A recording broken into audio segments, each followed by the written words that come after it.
Hi everyone. আজকে অনেক দিন পর গরমটা কমেছে, তাই জন্য ভাবলাম এই জামাটা অনেক দিন পরা হয় না, কারণ গরমে বেশি হাত কাটা আমি পরতেই পারি না, একদম পুরনো জামা পরেই ঘুরি। যাই হোক, hi everyone, welcome back to my channel. আজকে অনেক দিন বাদে একটুখানি ঠান্ডা ঠান্ডা ওয়েদার থাকাতে, খুব বেশি ঠান্ডা ওয়েদার ছিল না, মোটামুটি একটা ওয়েদার থাকাতে বেরিয়ে পড়েছিলাম রেডি হয়ে ঝটপট করে ক্লাস করতে। আর রোজ রোজই ক্লাসে যেতে একদম ভাল লাগছে না আমার, আর বিরক্তি লাগছে ভীষণ। সেভাবে কেউ ক্লাসে আসছেও না, আর আমার এত বোরিং লাগছে যে কী বলবো। যাই হোক, একটুখানি সাজগোজ করে রেডি হয়ে চলে গেছিলাম ক্লাসে ফার্স্টে। আর তারপরে আজকে ছিল হচ্ছে লাঞ্চে গরম গরম ইলিশ মাছ সর্ষে দিয়ে। তো সেটাই এখন দেখো মা আমাকে বেড়ে দিচ্ছে, কারণ আমি খেয়ে বেরোবো বলে।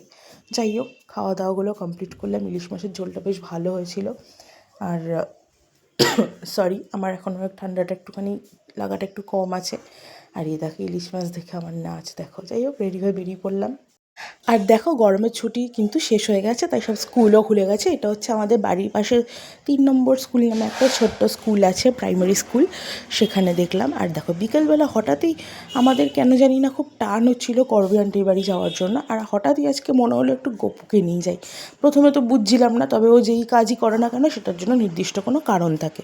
যারা গোপালকে নিয়ে থাকো তারা কিন্তু অবভিয়াসলি জানো যে ও কিন্তু কোনো কাজ কারণ ছাড়া করে না। আর তারপরে বাড়িতে এসে দেখলাম করবী আন্টিদের আর কি একটা চেনা জানা গাছে, হেলথ সেন্টারের গাছে এই যে জামগুলো পাড়া হয়েছে।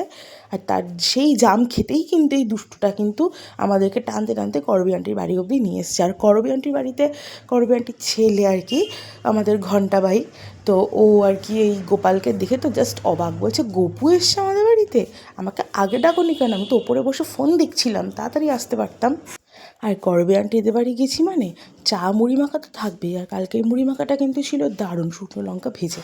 যাই হোক, কালকে এভাবেই দিনটা শেষ করলাম। তোমরা সবাই ভালো থেকো, সুস্থ থেকো।